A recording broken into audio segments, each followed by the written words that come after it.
ശബരിമല സ്വർണ്ണക്കൊള്ള കേസിൽ CBI അന്വേഷണം ആവശ്യപ്പെട്ടുള്ള ഹർജികളിൽ ഹൈക്കോടതി ഇന്ന് വീണ്ടും വാദം കേൾക്കും. BJP സംസ്ഥാന അധ്യക്ഷൻ രാജീവ് ചന്ദ്രശേഖർ, വിശ്വ ഹിന്ദു പരിഷത്ത് ഉൾപ്പെടെയുള്ള ആളുകൾ നൽകിയ ഹർജികളാണ് പരിഗണിക്കുന്നത്. കൊച്ചിയിൽ നിന്ന് വിഷ്ണു സുരേഷ് കൂടുതൽ വിവരങ്ങൾ നൽകും. ഗുഡ് മോർണിംഗ് വിഷ്ണു, പറയൂ.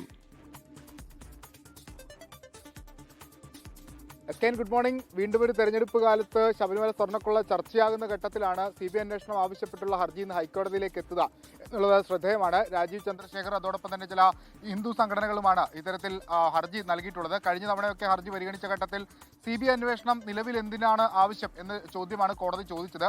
അതിന് കൃത്യമായ മറുപടിയൊന്നും തന്നെ ഈ ഹർജിക്കാരുടെ ഭാഗത്തുനിന്ന് ഉണ്ടായിരുന്നില്ല. കുറച്ചുകൂടി സമയം SITക്ക് നൽകാം എന്ന നിലപാടിൽ തന്നെയാണ് നിലവിൽ ദേവസ്വം ബെഞ്ചുള്ളത്.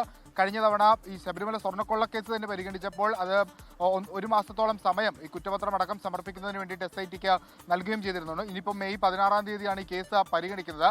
അതിനിടയിൽ CBI അന്വേഷണം ആവശ്യപ്പെട്ടുള്ള ഹർജിയിൽ ഇനിയിപ്പോൾ ഇന്ന് ഹൈക്കോടതി എന്ത് നിലപാട് സ്വീകരിക്കുമെന്നുള്ളത് ഏറെ ശ്രദ്ധേയമാണ്. ഹർജിക്കാർ ഉന്നയിക്കുന്ന പ്രധാനപ്പെട്ട കാര്യം, ഇത് അന്താരാഷ്ട്ര സ്വഭാവമുള്ള ഒരു സ്വർണ്ണക്കൊള്ളയാണ്. അതുകൊണ്ട് തന്നെ കേരള പോലീസിന് കേസ് അന്വേഷിക്കുന്നതിൽ പരിമിതിയുണ്ട്. കേന്ദ്ര ഏജൻസി വന്നാൽ മാത്രമേ ഇതിന്റെ യഥാർത്ഥ വസ്തുത പുറത്തുവരൂ എന്നുള്ളതാണ് രാജീവ് ചന്ദ്രശേഖർ അടക്കമുള്ള ആളുകൾ ഹർജിയിൽ ചൂണ്ടിക്കാണിക്കുന്നത്. ഇന്ന് ഹർജിയിൽ വിശദമായ വാദം കേൾക്കും. SK